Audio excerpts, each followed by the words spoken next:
Hallelujah. Glory, glory, Jesus. Hallelujah. तेरी जय हो, तेरी जय हो, तेरी जय हो, तेरी जय हो. Glory, glory, glory, glory, glory, glory. Thank you, Lord. Thank you, Lord. Thank you, Lord. Thank you, Lord. Thank you, Lord. Thank you, Jesus. Hallelujah. Hallelujah. Ura laba shandara laba laba laba shitara laba shatara laba. Gloria. Uriana mana mana mash. Uriana mashandara laba. Oriana mana mashanda. Oria laba shatara laba shatira laba. Hallelujah, hallelujah, hallelujah. Praise the Lord. Glory, glory, glory, glory, glory, glory. Glory, glory, glory, glory, glory, glory. Thank you, Lord.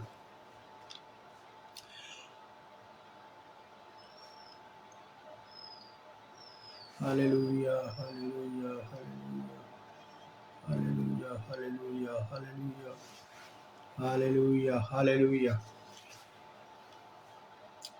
आइए हम परमेश्वर की आराधना में जाएं और जो ये परमेश्वर ने हमें समय दिया है हम उसकी स्तुति और महिमा करें। एक साथ ऑनलाइन में जुड़कर हम प्रभु की महिमा करें, एक दूसरे को हम प्रार्थना में उठाएं ताकि प्रभु हमारी और आपकी अगुवाई करे।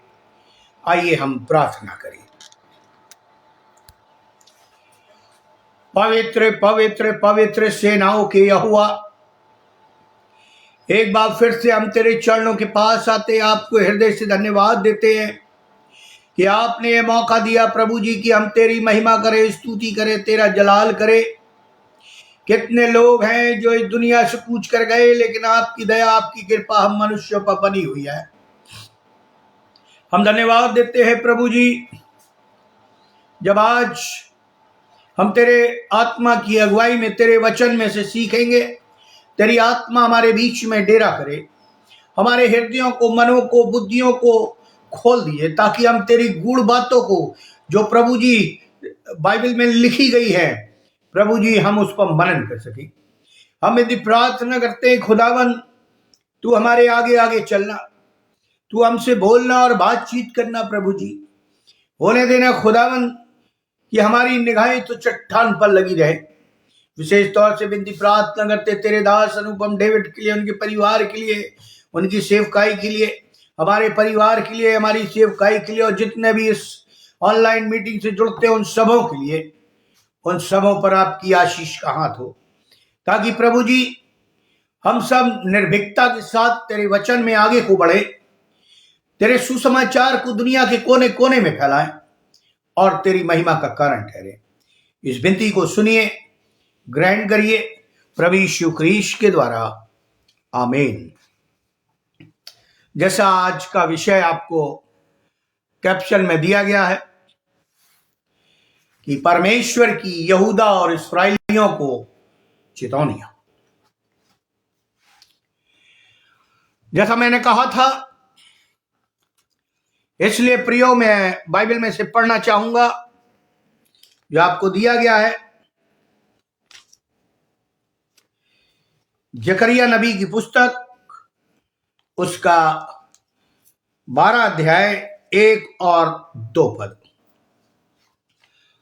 वहां इस प्रकार लिखा हुआ, देखो मैं यरूशलेम को चारों ओर की सब जातियों के लिए लड़खड़ा देने के मद का कटोरा ठहरा दूंगा, और जब यरूशलेम घेर लिया जाएगा तब यहूदा की दशा भी ऐसी ही होगी। उस समय पृथ्वी की सारी जातियां यरूशलेम के विरुद्ध इकट्ठी होंगी, तब मैं उनको ऐसा भारी पत्थर बनाऊंगा कि जो उसको उठाएंगे वे बहुत ही घायल होंगे। ये यहोवा की वाणी है। बाइबल के अनुसार दुनिया का अंत कैसे होगा, ये आज हमारे और आपके दिमाग में विचार चल रहा है। लेकिन यदि बाइबल पढ़ें तो लिखा है इंसान खुद अपनी आंखों से दुनिया का अंत देखेगा, यानी जो तलवार चलाएंगे वे तलवार से मारे जाएंगे, ऐसा बाइबल में लिखा हुआ। सूरज, चांद, सितारे, धरती के विनाश की ऐसी भविष्यवाणी का जिक्र किया गया। गॉस्पेल्स ने भी किया गया है। यदि आप पढ़े जो गॉस्पेल्स कहलाता है, यानी सुसमाचारों में इनके बारे में बताया गया विस्तार से। और यीशु मसीह ने कथन कहा था, सूरज और चांद टल जाए तो टल जाए, लेकिन मेरी कही गई बातें बगैर पूरा हुए न टले। असंभव सी बात लगती है, सूरज और सितारे और धरती और चांद नाश हो जाएंगे।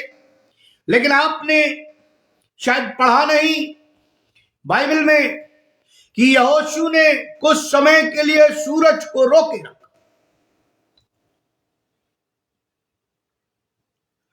लड़ाइयों से,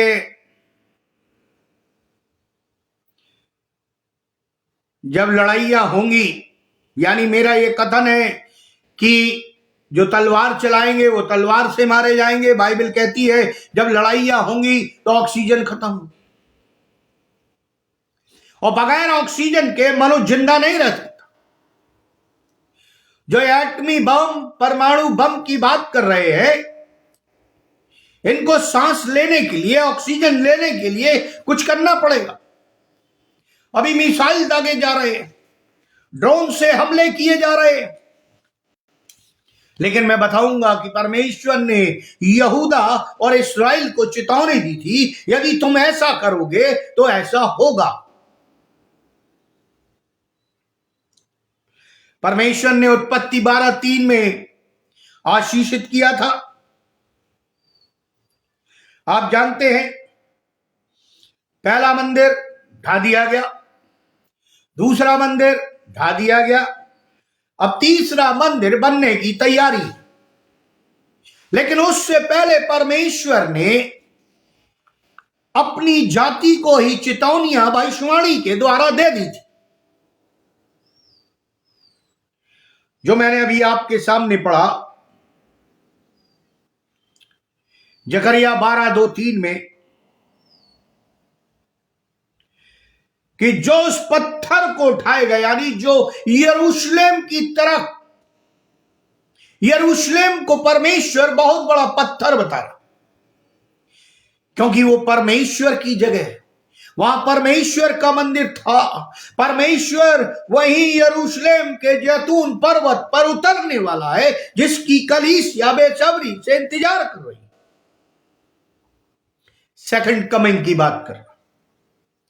लेकिन इससे पहले मैं आपको आगे बताऊं, आप जानते हैं वहां पर यहूदी मंदिर ढा दिया गया, मस्जिद को खड़ा कर दिया गया, और अब सारे मुस्लिम देश एक साथ यहूद इस्राएलियों के विरोध में, सब देश नहीं,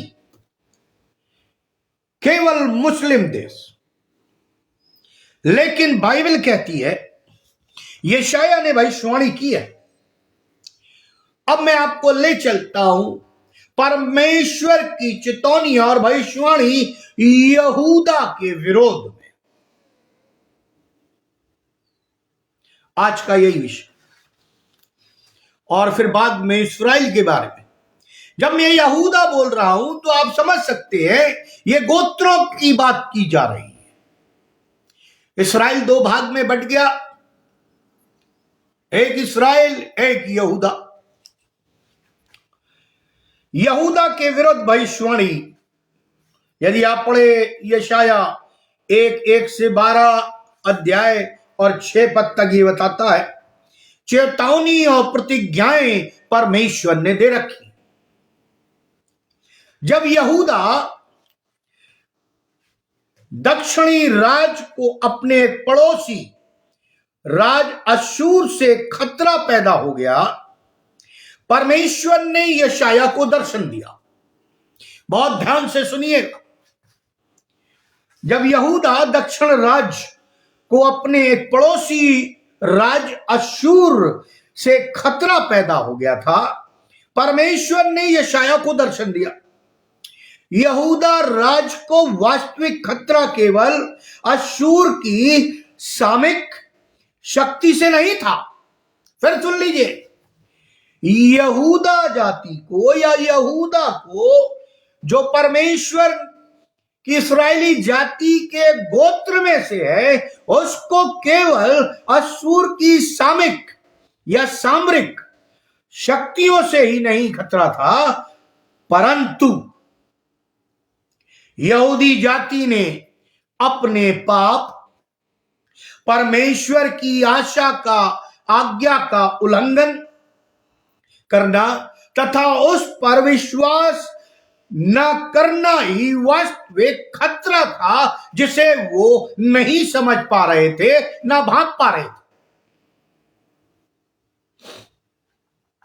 प्रियो, कई बार हम और आप अपने जीवन में ऐसे काम करते हैं जो हमें तो लगता है सही है, लेकिन परमेश्वर की दृष्टि में वे सही नहीं है।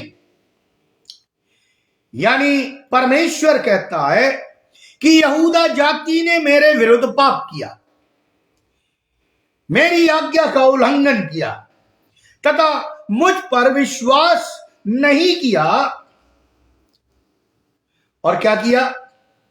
या मैं सरल शब्दों में कह दूं, यशाया सरल शब्दों में भविष्यवाणी करता है। वो अभिनय करके भविष्यवाणी के द्वारा उन्हें चिताता है और उनके अगुओं के सामने एक धार्मिक एवं न्यायपूर्वक जीवन जीने की चेतावनी देता कि हे यहूदा जाति, हे परमेश्वर के द्वारा चुनी गई जाति, सुन, तुझे धार्मिकता में जीना है और तुझे न्यायपूर्ण जीवन जीना। ऐसी चुनौती यशाया ने भविष्यवाणी के द्वारा यहूदा को दे दी। चेतावनी तो दी कि यदि वे परमेश्वर की वाणी को सुनने से इनकार करते हैं या कर देते हैं, तो इसका परिणाम सर्वनाश विंध्यस्तक होगा, बहुत ही खतरनाक होगा। लिखा है बाइबल में, परमेश्वर के हाथ में पड़ना बहुत ही भयंकर बात बाइबल कहती। यशाया ने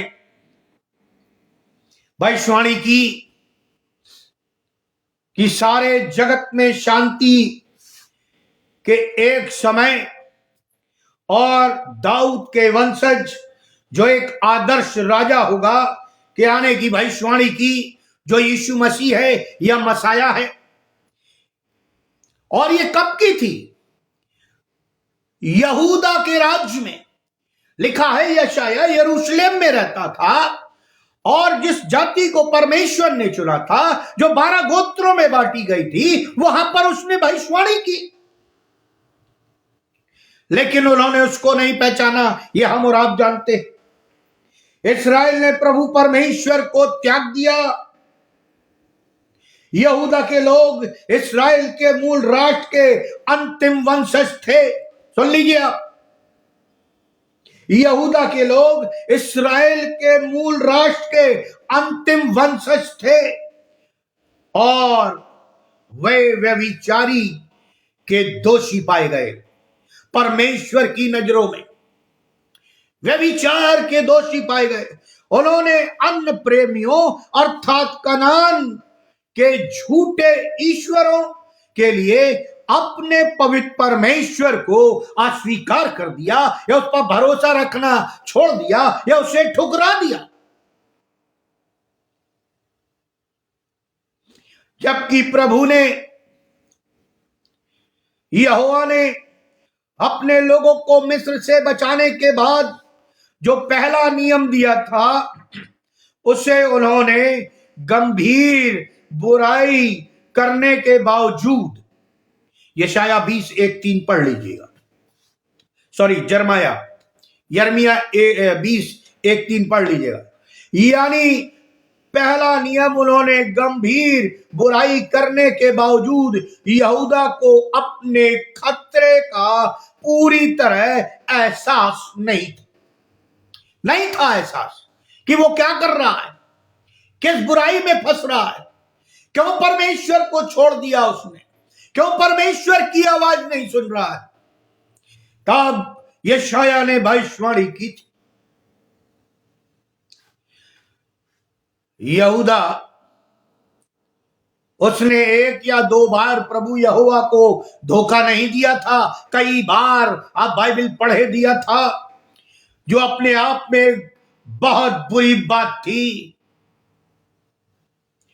उसके बजाय यहूदा ने कई प्रेमियों के साथ व्यभिचार किया। यर्मिया 3:1 पढ़े। विदेशी ईश्वरों के प्रति लोगों की इच्छा की कोई सीमा नहीं थी। लिखा, हमारा यहोवा ईश्वरों का ईश्वर, प्रभुओं का प्रभु, राजाओं का राजा, परमेश्वरों का परमेश्वर है। यहूदा एक निष्क्रिय शिकार नहीं थी जो अनजाने में एक आकर्षक कैसा नोवा द्वारा बहकाया गया था। एक ईश्वर का नाम है, एक देवते का नाम है, लेकिन उसने बिना किसी पछतावे के यहूदी जाति ने खुदा को दूसरों के हाथ बेच दिया। और बाइबल में लिखा है, यहूदा एक वेश्या की तरह थी जो व्यापक या व्यापारिक कारवा के बीच पुरुष ग्राहकों के लिए सड़क के किनारे इंतजार कर रही थी, जो परमेश्वर को पसंद नहीं था। आज हम और आप भी आत्मिक व्यभिचार करते, हमें मालूम नहीं चलता। प्रियो, यहूदा की यह दशा थी जिससे परमेश्वर ने प्रेम किया था, जिस जाति को चुना था, उस जाति ने परमेश्वर को छोड़कर दूसरे अन्य लोगों ईश्वरों के पीछे भागने लगी थी।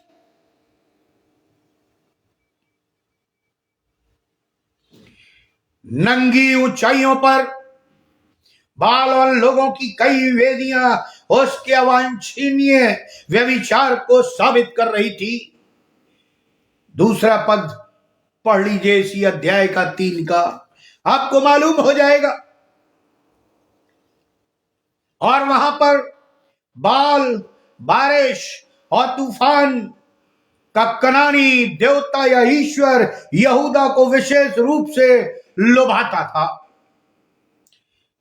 यर्मिया 2:8 और 23 इस बात की गवाही देता है। यहूदा वासियों ने अपनी फसल के लिए अच्छी बारिश के होने की गारंटी के लिए उस ईश्वर की पूजा की होगी, लेकिन उसकी सेवा ने विपरीत प्रभाव उत्पन्न कर दिया, विपरीत प्रभाव उत्पन्न कर दिया। प्रियो, कई बार हम ऐसे काम करते हैं जो हमारी दृष्टि में, या हम ऐसी सेवा में संलग्न हैं जो हमें अच्छी लगती है, लेकिन परमेश्वर उसे पसंद नहीं करता। यह चेतावनी थी, यह भविष्यवाणी थी यहूदा जाति के लिए कि वो अपने पाप से फिर आए, परमेश्वर की तरफ फिर आए, परमेश्वर से पश्चाताप करे और उन ईश्वरों को छोड़ दे, एक जीवित ईश्वर को माने जिसने उन्हें उस ऊंचाइयों तक पहुंचाया है, जिसने गुलामी में से निकाला है। परमेश्वर जिसको नबी यहेजकेल ने जाना और अनुभव भी किया कि वो स्वर्णमय रथ पर विराजमान था, वो रथ और उसकी अद्भुत आत्मा के वशीभूत था। रथ के पहिए थे जो किसी भी दिशा में किसी भी स्थान पर कहीं भी आत्मा के द्वारा ले जाए और लाए जा सकते थे। यहेजकेल नबी ने परमेश्वर का दर्शन देखा। वो चलित था और किसी भी दिशा में चल सकता था, केवल यरूशलेम में वो नहीं टिका था। नबी का दर्शन स्थल ना तो इस्राएल देश में ना मंदिर में था, परंतु पृथ्वी के ऊपर बादलों के ऊपर स्वर्ग में था। वो परमेश्वर को स्वर्ग में देख रहा था। परमेश्वर ने न केवल अपने लोगों के लिए भविष्य की अगुवाई की, परंतु राजा महाराजा इतिहास रूपी शतरंज के बोर्ड पर प्यादे जो थे, वर्तमान में कसदी सेना को परमेश्वर यहूदा और यरूशलेम पर आक्रमण करने के लिए उपयोग में लाता जब वो परमेश्वर की आज्ञा को ठुकरा देते। बाइबल पढ़िए, लिखा है वो कसदियों को, कसदी सेना को यहूदा और यरूशलेम पर आक्रमण करवा देता। वो जीवित परमेश्वर है, जलन रखने वाला परमेश्वर है, यदि हम उसकी आज्ञा को तोड़ते हैं। प्रियो, कसदी सेना का उपयोग करने के उपरांत वो न्याय भी करेगा। वो न्यायी परमेश्वर है। जब वो चेतावनी दे रहा है तो दंड भी देगा, और दंड देने से पहले न्याय करेगा। मिस्र और सोर सीदोन परमेश्वर के नियंत्रण में थे, और साथ ही साथ उसके न्याय के अंतर्गत भी परमेश्वर मनुष्य और राष्ट्रों का प्रभु है। इतिहास इसके नियंत्रण में है। इतिहास परमेश्वर के नियंत्रण में है। तभी तो जब प्रभु यीशु मसीह जिंदा हो गया, इतिहास है और आज तक वो दोहराया नहीं गया।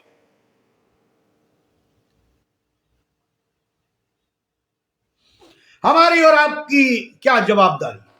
आज इस्राएल और फलस्तीन का युद्ध चल रहा है। मैं जैसे जैसे आगे बढ़ूंगा आपको बताऊंगा।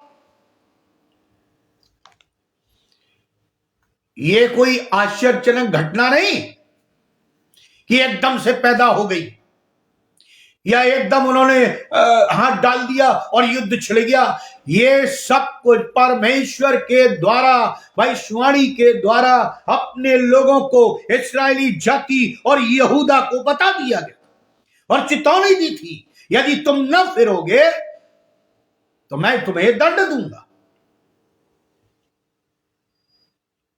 नबी ने राष्ट्र और लोगों के समूह को व्यक्तिगत की बातें की, जिसमें समय की साधारण स्थिति की जवाबदारी व्यक्तियों पर है। आज यदि हम घर के मुखिया हैं, यदि कुछ गलत होता है तो यह हमारी और आपकी जवाबदारी है। यदि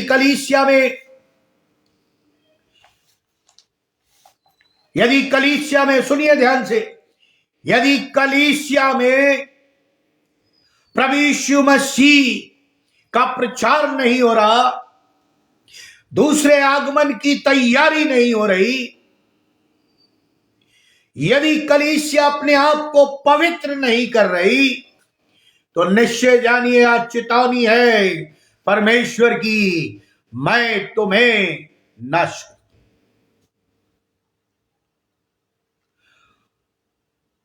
जटिल समस्या एक सादे से उत्तर में हल हो जाती है। वो यह है, जो पाप करता है केवल वही मरेगा। बाइबल क्या कहती है? यीशु मसीह पापियों को बचाने आया। यीशु मसीह पापियों को बचाने आया है। उसने अपनी जाति को चुना है, उसे आशीषित किया है, उसे भूमि दी है, उसे राष्ट्र दिया है, उसे यरूशलेम दिया है, उसे फलस्तीन दिया है, उसे उस जगह को आशीषित किया है, उससे कोई नहीं ले सकता। देखिए कैसे युद्ध चल रहा है। अब हम संसार की तरफ देखें। यूक्रेन सरेंडर कर रहा है, रूस आगे बढ़ रहा है, यानी रूस आगे बढ़ रहा है। यहां पर जो ईरान इस्राइल से लड़ना मांग रहा था वो पाकिस्तान से उलझ जाता। डाइवर्शन देखिए, हमास इस्राइल मारता जा रहा है, हिजबुल्लाह, हमास, हुती ये आतंक मचा रहे हैं, लेकिन समुंदर पर, लाल सागर पर, डेड सी पर, मेडिटेरियन सी पर क्या इस्राइल में मचा रहे हैं? सोचिए, परमेश्वर कहां से कहां उन्हें घुमा रहा है। ये बाइबल में लिखा हुआ है, वो भारी पत्थर यदि वो उसको उठाएंगे तो बहुत ही घायल हो जाएंगे, यानी परमेश्वर उन्हें घायल कर देगा, क्योंकि वो इस्राएली जाति को नक्शे से मिटा देना चाहते हैं। लेकिन परमेश्वर ने यहां चेतावनी दी है, यदि वो मेरी तरफ फिर आएंगे, वो पश्चाताप करेंगे, मेरे पास गिड़गिड़ाएंगे, मैं उनकी तरफ से लड़ रहा हूं, लड़ूंगा और उन्हें बचाऊंगा। प्रियो, वाचा वाला समाज छिन्न भिन्न हो रहा था। जिसको वाचा दी गई थी या हो चुका था, मैं ऐसा कहूं, जो बचा था वो व्यक्ति था जो सामूहिक जवाबदारी में भागी होने के लिए सक्षम था या नहीं था। व्यक्ति जिसके पूर्वजों से अच्छे थे, यानी पूर्वज उनसे अच्छे थे, या पूर्वज के दंड में भागी नहीं हो सकता था। परमेश्वर ने ऐसे नियम दिए थे, या मैं एक साधारण शब्द में कह दूं कि हमारे पुरखाओं के पाप, जब परमेश्वर ने जाति को चुना, आदम और हवा का पाप को उससे हमें छुड़ाने के लिए परमेश्वर ने पहले से ही योजना बना ली थी कि वो अपने पुत्र को भेजेगा, और वही योजना पूरी करने के लिए ये भविष्यवाणियां की गई थी। और यीशु आया, मसाया आया, लेकिन उन्होंने, इस्राएलियों ने, यहूदियों ने नहीं पहचाना, उन्होंने ही सूली चढ़ा दिया। मसीही कलीसिया और हमारे राष्ट्र का एक आईना और दर्पण है। यह हमें हमारी वास्तविकता के प्रति जागृत करता है, हमें बेचैन करता है, एक मापदंड में ढालता है। नबी यहेजकेल ने संदेश की चेतावनियों हमारी अपनी यथास्थिति में निराश और दंडित प्रमाणित करती तो है, परंतु साथ ही व्यक्तिगत और सामूहिक जवाबदारी के प्रति भी जागृत होने के लिए प्रेरित करती। हम अपनी पापों की जवाबदारी से वंचित नहीं हो सकते, बच नहीं सकते। यदि मैंने पाप किए हैं तो मुझे क्षमा मांगना, मेरे माता पिता के क्षमा मांगने से कुछ नहीं होगा। यदि मैंने किसी के विरुद्ध पाप किया है तो मुझे उससे क्षमा मांगना है, मुझे इधर उधर क्षमा मांगने से कुछ नहीं होगा। प्रियो, ये यहूदियों को चेतावनी थी। अभी आगे ले चलता हूं।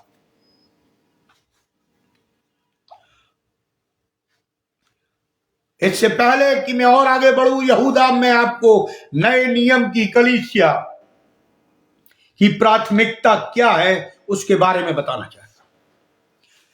हम और आप अलग नहीं है, इस्राएली जाति और आज का मसीही अलग नहीं है। वो भी यहोवा को मानते हैं, जीवित परमेश्वर को मानते हैं। आज हम भी जीवित परमेश्वर को मानते हैं। प्रियो, बस अंतर इतना है कि वो मूसा की व्यवस्था पर चल रहे हैं और हम प्रभु यीशु मसीह की व्यवस्था पर चल रहे हैं। अंतर इतना है, वो पहले कमिंग की वेट कर रहे हैं, हम सेकंड कमिंग का वेट कर रहे हैं। अंतर इतना है कि वो आज भी उन पुरानी व्यवस्थाओं को पूरा करने में लगे हुए हैं और कलीसिया नई व्यवस्था को पूरा करने में लगी हुई है।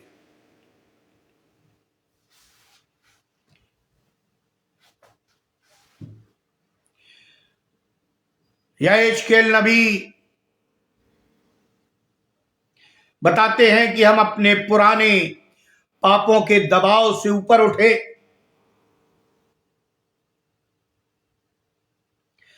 यहेजकेल नबी को जब दर्शन मिला,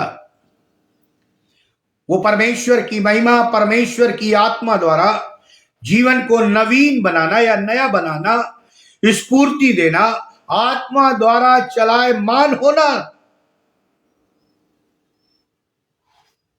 ये उन्हें दर्शन में संदेश मिला। यशाया,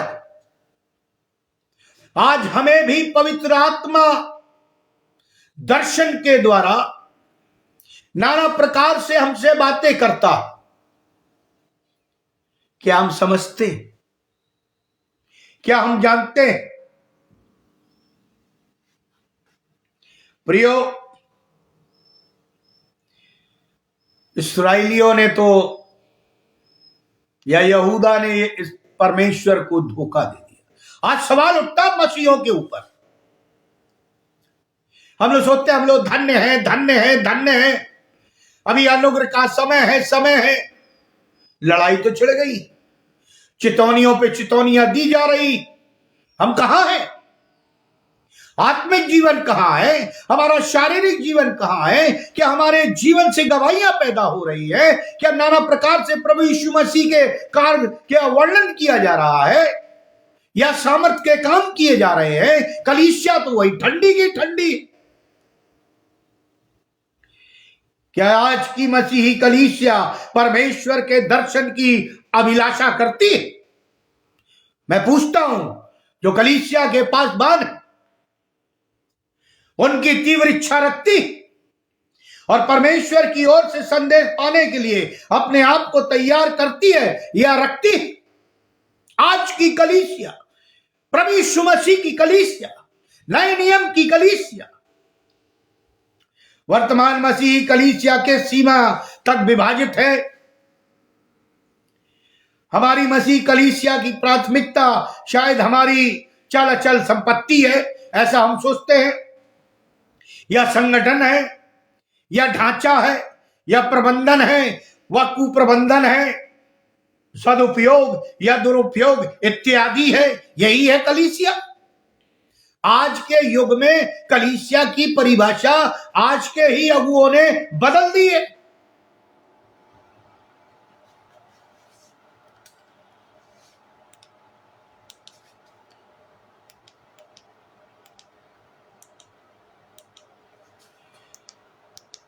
प्रियो,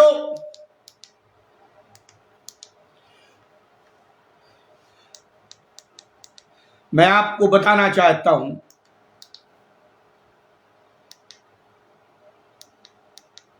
कि परमेश्वर ये बता रहा है कि हमें और आपको सावधान रहना। प्राथमिकता तो परमेश्वर का दर्शन होना चाहिए। जो हमारी कलीसिया में, हमारे परिवार में, हमारी समाज में धूमिल हो रहा, जैसे यहूदा और इस्राएल में हो गया, हमारी मानसिक आंखों से ओझल हो रहा। शायद हमारे संगठन लंबा पिछला इतिहास, पिछली अग्रगामी सेनाओं के अच्छे परिणाम जो कहीं कहीं आज भी प्राप्त हो जाते हैं, वास्तविक परमेश्वर के दर्शन को के पीछे रखकर वर्तमान पीढ़ी से छिपा रहे। आज क्या है वास्तविक दर्शन? बाइबल कहती है अंत के समय में तुम्हारे जवान दर्शन देखेंगे और मैं अपनी आत्मा पर उंडे लूंगा। क्या जैसा है? क्या आडंबर, रीति रिवाज, परंपराओं की झूठी संतुष्टता दर्शन को दूर रखे हुए है?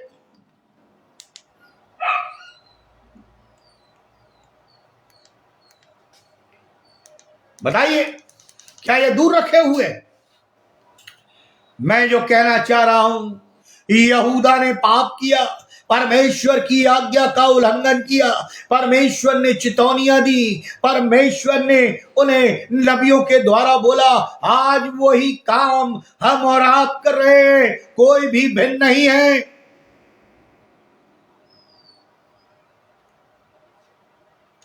आज की मसीही कलीसिया के सीमा और गहराई से इस संसार की के नहीं हो, ऐसा कह सकती है। प्रभु यीशु मसीह की जो चेतावनी है वो सुनिए ध्यान से। वहां परमेश्वर ने चेतावनी दी थी, यहां प्रभु यीशु मसीह हमें और आपको दे रहा है। क्या कह रहा है? तुम संसार में हो पर संसार के नहीं हो।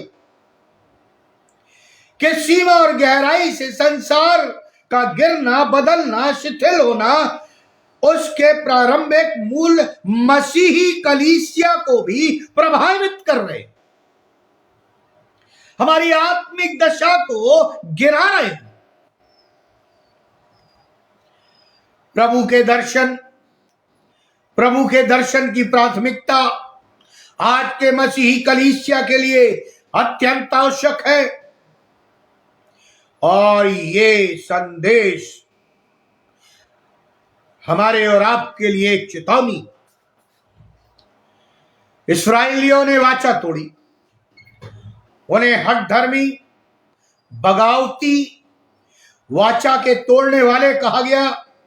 उनके बीच में झूठे नबी, उनकी नबूवत सुनना उन्हें अधिक अच्छा लगा, कारण कि उनके वचनों में सुहावनापन, मन को प्रसन्न करने वाली बातें और जो सुनना चाहते थे वही था। या मैं दूसरे तरीके से कहूं, उन्होंने अपने कान की खुजली के कारण उपदेशक रख लिए हैं ताकि वो वही बोले जो उन्हें अच्छा लगता, परमेश्वर की बात ना करें, बाइबल की बात ना करें, मसीही जीवन की बात ना करें, जीवित परमेश्वर की बात ना करें। यह हिजकेल का संदेश था। संदेश कठोर था, न्याय, दंड और जीवन को बदलने, परमेश्वर की ओर उन्मुख होने तथा अन्य ईश्वरों के पीछे ना जाने, सृष्टि की उपासना न करना, कीड़े मकोड़ों की उपासना के विरोध में था।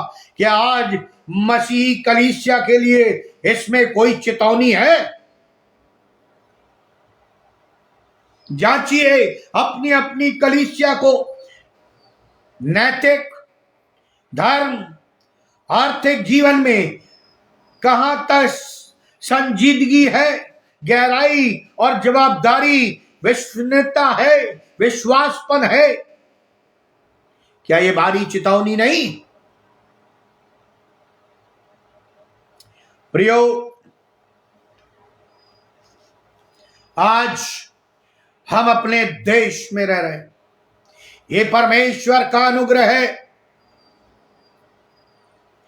मसीही कलीसिया के साथ साथ प्रासंगिक यानी सार्वभौमिक संदेश है। क्योंकि आज हम सबों का स्तर, नैतिक स्तर गिरता जा रहा है। पेपर उठा के पढ़िए, बलात्कार की बातें, हत्या की बातें, मारपीट की बातें, नंगेपन की बातें, यही बस सुनाई देता है। कोई भी न्याय और धर्म की बात नहीं करता, और करता है तो उसमें दोहरापन है, उसमें चाटुकारिता है, दिल से नहीं।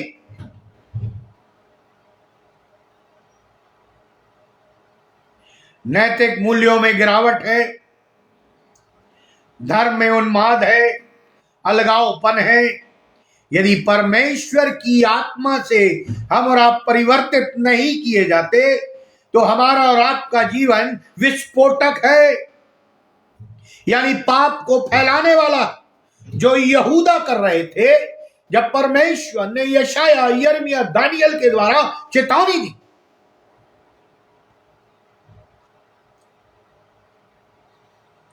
कोई भी वस्तु, सिद्धांत, विचारधारा, चाहे वो कोई नाम से पुकारा जाए या उसका कोई स्वरूप हो, यदि हम ईश्वर का, वास्तविक महान परमेश्वर का स्थानापन्न बनता है तो वो भी समाज, व्यक्ति के लिए, राष्ट्र और राष्ट्रों के लिए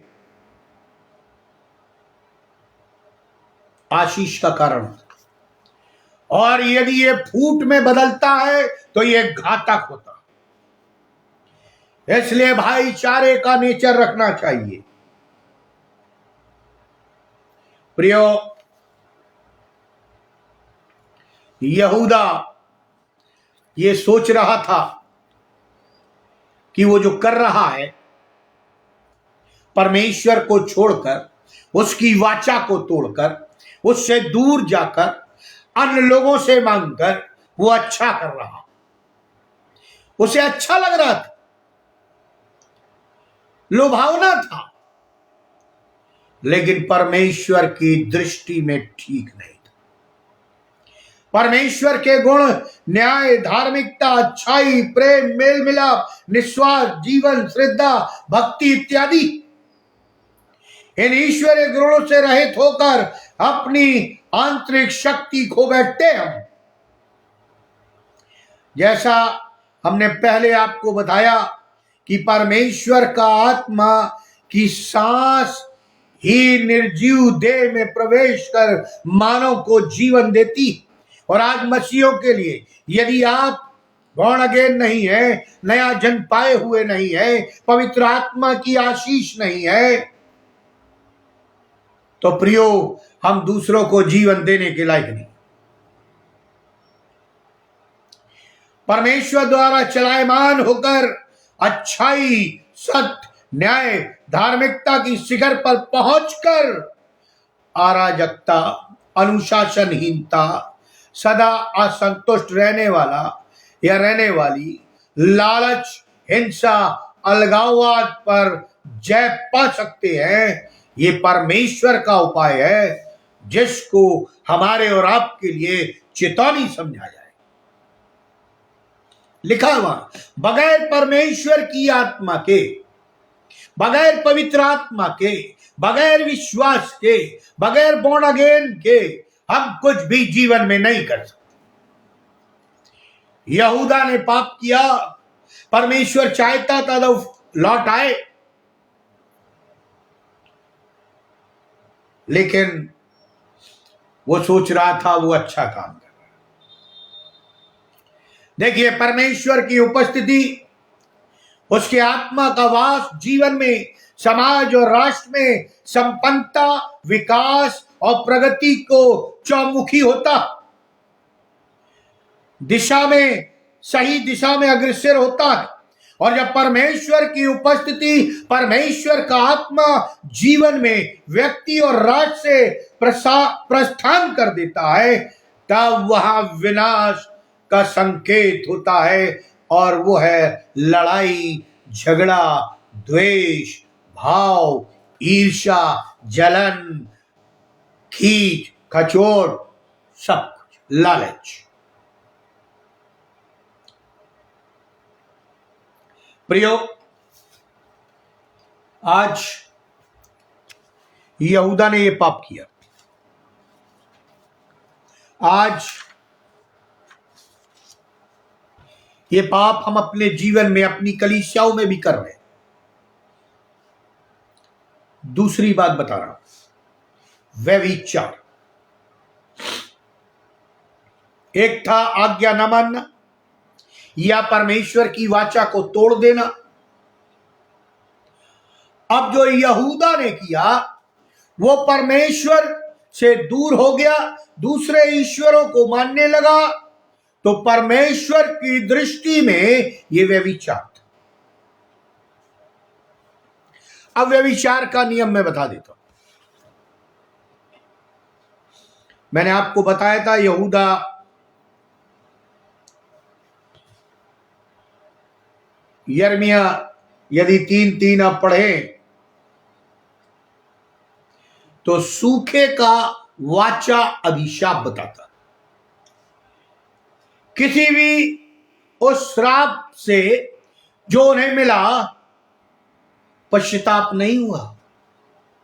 परमेश्वर ने जो श्राप दिया उन्होंने भोगा, लेकिन उसमें पश्चाताप नहीं था, बल्कि यहूदा अपनी स्थिति के लिए उसे दोषी ठहराते हुए परमेश्वर के प्रति अपनी वफादारी का झूठा दावा करता रहा, जैसा हम और आप करते।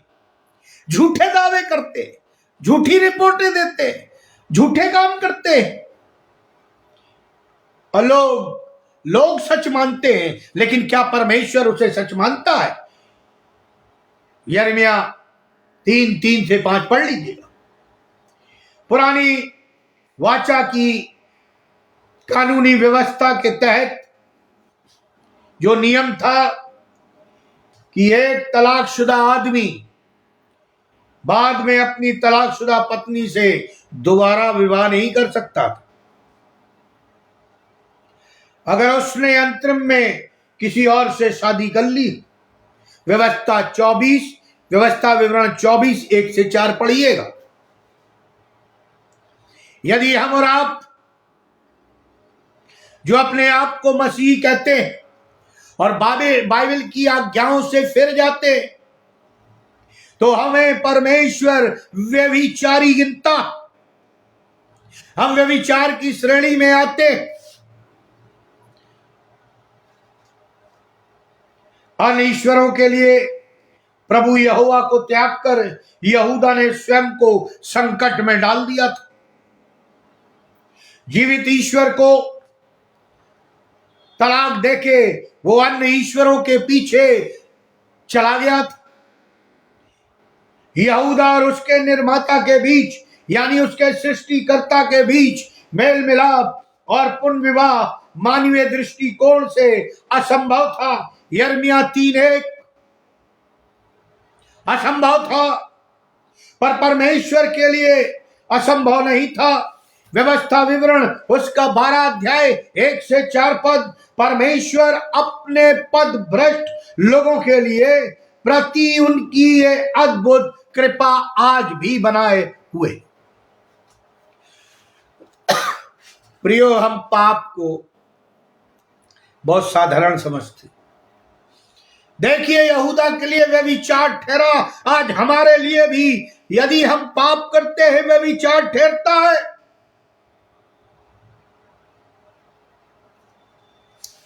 कैसे मसीही हम?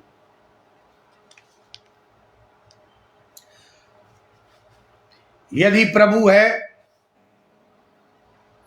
तो उसका स्तर क्या होना चाहिए? उस व्यक्ति के अंदर यदि प्रभु है, उस कलीसिया में प्रभु है, परमेश्वर मानवीय स्तर और मूल निर्धारण या निर्धारित करता। परमेश्वर के द्वारा निर्धारित मूल और स्तर ईश्वरीय स्वभाव पर आधारित है, मानवीय स्वभाव पर नहीं। जो कुछ वो था और होगा और उसके जीवन के संबंधों और व्यवहार को प्रभावित करता। यदि पवित्र आत्मा आपके जीवन में है तो आपका पुराना जीवन, पुराना मनुष्यत्व मर जाता है और नया मनुष्यत्व उत्पन्न होता है।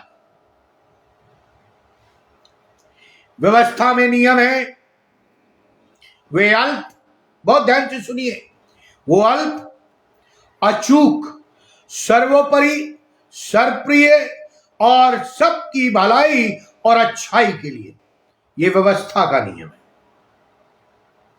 नियमों का उल्लंघन का प्रश्न ही नहीं उठता, कारण प्रभु यहां है।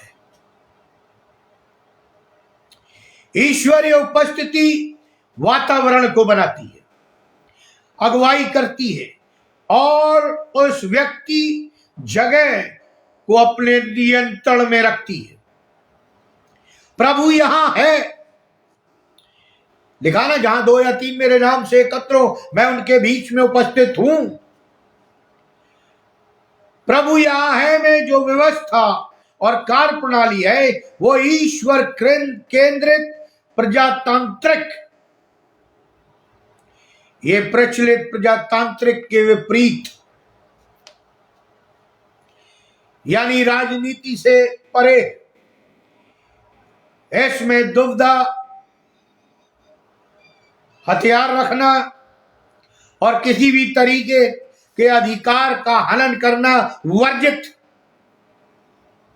ईश्वरीय प्रजातांत्रिक प्रणाली सत्य सिद्धांत, परस्पर सत्कार और बहुमुखी विकास के लिए के लक्ष्य को पूरा करती। सुविधा के भ्रष्टाचार का प्रजातंत्र ये ईश्वरीय प्रजातंत्र से दूर भागता। भ्रष्टाचार से प्रेरित प्रजातंत्र मानवीय मूल्यों का हनन करता, जो ईश्वरीय प्रजातंत्र के सामने नहीं ठहर सकता। ईश्वरीय प्रजातंत्र में सत्य, धार्मिकता, न्याय स्वच्छ पानी के समान बहते हैं और इस प्रकार की गंदगी को साफ करने में सक्षम होते हैं। प्रभु यहां है में कोई भी प्रतिनिधि और एवं जी का प्रश्न नहीं उठता, यानी परमेश्वर यहोवा सर्वोपरि है और नए नियम की भाषा में त्रिएक ईश्वर सर्वोपरि। प्रभु यहां है। मसीह मंडली में ईश्वरीय अधीनता, ईश्वरीय गुणों का प्रसार और प्रभाव, स्वच्छ प्रशासन, ईश्वरीय गुणों में जुड़ा मसीही कलीसिया का सीधा और सादगी वाला ढांचा उभर कर आता है, जो परमेश्वर के ठहराए हुए उपायों, प्रबंधों और लक्ष्य को पूरा करने में सहायक होता है।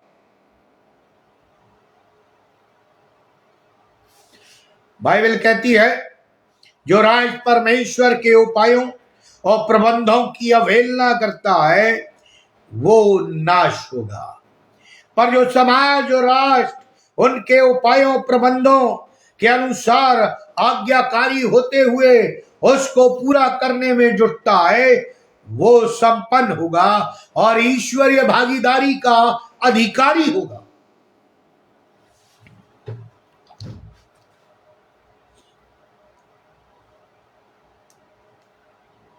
अंतिम बात कहना चाहूंगा, मसीही कलीसिया का जीवन और यहूदा प्रजाति का जीवन में कोई अंतर नहीं था। मसीही कलीसिया का जीवन और अभिप्राय परमेश्वर के प्रेम को प्रकट करना। लेकिन आज मुझे बिली ग्राहम के एक संदेश में मैंने सुना था, उन्होंने कहा था, आज जो प्रभु यीशु मसीह के गुण हैं जो कलीसिया में होना चाहिए वो कलीसिया के बाहर है, और जो कलीसिया के बाहर शैतानी गुण है वो कलीसिया के अंदर। यदि इसमें हमें चूक होती है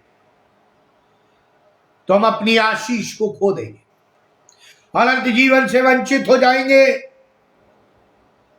प्रियो, यदि हम चाहते हमारे परिवार में शांति हो, यदि हम चाहते परमेश्वर त्रिएक ईश्वर हमारे परिवार का, कलीसिया का मार्गदर्शक हो, तो हमें पश्चाताप करना है, नहीं तो उसका दंड होगा।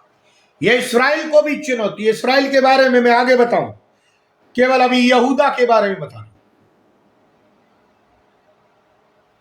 प्रभु यहां है का उपयोग मसीह कलीसिया के स्वभाव, यह संदेश देना है कि वो अपनी सारी तथा कथित श्रेष्ठता की भावना से ऊपर उठकर परमेश्वर के प्रभुत्व और उसकी सामर्थ और प्रेरणा से आदर्श सेवक का स्थान ग्रहण करे। आदर्श सेवक का स्थान, आपको मालूम है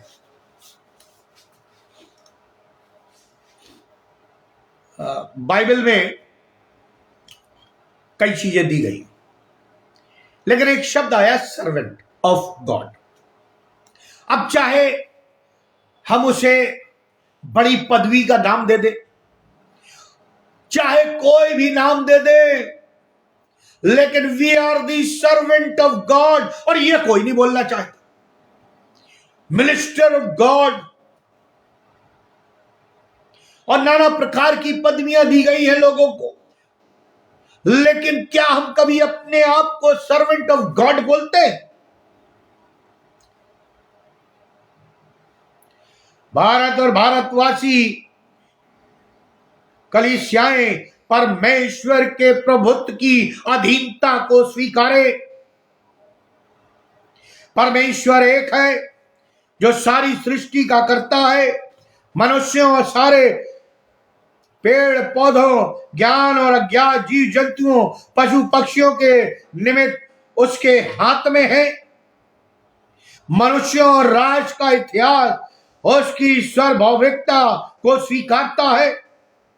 एक परमेश्वर के अधीनस्थ सबको स्वीकारना मानव एवं संपूर्ण सृष्टि की एकता, पर्यावरण और हर पहलू के जीवन, आर्थिक, भौतिक, सामाजिक, आत्मिक इत्यादि के भंडारीपन की जवाबदारी निभाना, सामाजिक आर्थिक न्याय सबको देना और दिलाना, हर प्रकार के अलगाव की नीति से परे रहना, ये सामूहिक जवाबदारी है जहां प्रभु रहता है।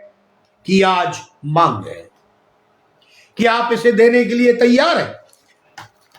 क्या आप इसे करने के लिए तैयार हैं?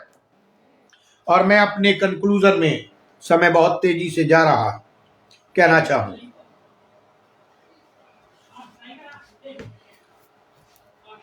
परमेश्वर ने हमें कुछ पर्पस से हमें रखा है,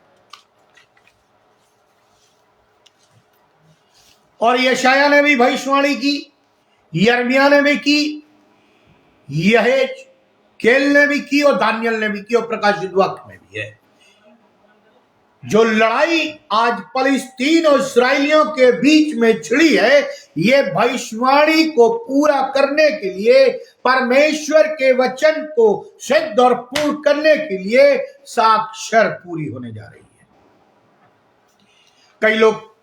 कई लोगों के फोन मेरे पास आए, उन्होंने कहा इस्राएल का क्या होगा। बड़ी बड़ी बातें टीवी और नाना प्रकार से हमारे और आप तक पहुंच रही हैं, लेकिन प्रियो मैं बता दूं, परमेश्वर इस्राएल की तरफ से लड़ रहा है। जब तक वो पूरा अपना साक्षर जो बाइबल में लिखा न कर लेगा, वो न टलेगा, वो न टलेगा। आज जो मैंने आपको बताया वो यहूदा के विरुद्ध चेतावनी और भविष्यवाणी था। अगले संदेश में बताऊंगा अन्य जातियों के विरुद्ध में भविष्यवाणी, अन्य जातियों के विरोध में जो इस्राएल के पीछे पड़े हुए हैं, जो यरूशलेम के पीछे पड़े हुए हैं। बाइबल क्या कहती है? उन्हें एक बार बाइबल पढ़ लेना चाहिए। कई टीवी चैनलों ने बाइबल में रिसर्च किया और उन्होंने बताया कि बाइबल में लिखा है ये होगा।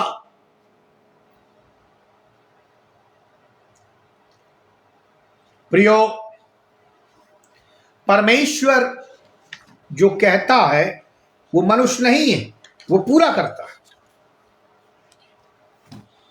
और जो मेरा कंक्लूजन है वो ये है, यदि हम पाप करते हैं तो परमेश्वर की निगाह में, प्रभु यीशु की निगाह में, त्रिएक परमेश्वर की निगाह में हम व्यभिचारी। यदि हम उसके नियम को तोड़ते, आदम और हवा ने नियम को तोड़ा, परमेश्वर ने अदन की भटका से निकाल दिया, जान से तो नहीं मारा, लेकिन अपनी महिमा से अलग कर दिया। जो संबंध था, जो रोज परमेश्वर उनसे बातें करता था, रोज संध्या को मिलता था, वह संगति टूट गई। और जब अदन की वाटिका से निकले, देखिए कोई जिक्र नहीं है कि परमेश्वर उनसे बात करने आया।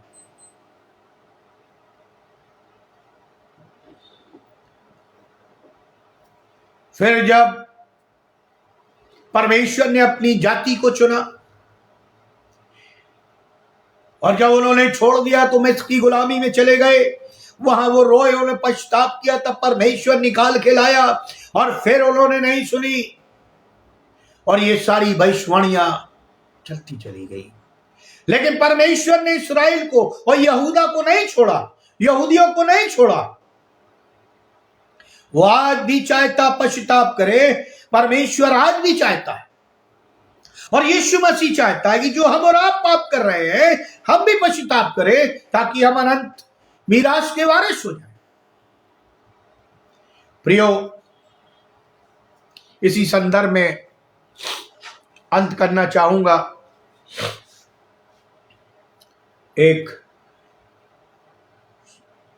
गाना गा करके, जो मेरा कंक्लूजन है, ताकि आप समझें कि प्रभु क्या चाहता है।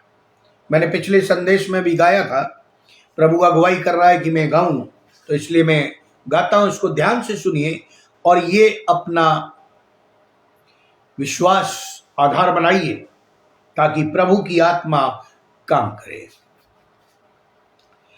आजा तू मेरे पास मेरे प्रभु जी, मेरे मसीहा, आजा तू मेरे पास मेरे प्रभु जी, मेरे मसीहा, चलना मुझे तू सिखा दे, अपनी राह दिखा दे, चलना मुझे तू सिखा दे, अपनी राह दिखा दे, हिम्मत को तू बढ़ा दे, गिरे हुओं को उठा ले, आजा तू मेरे पास मेरे प्रभु जी, मेरे मसीहा, दिल अपना मंदिर बना,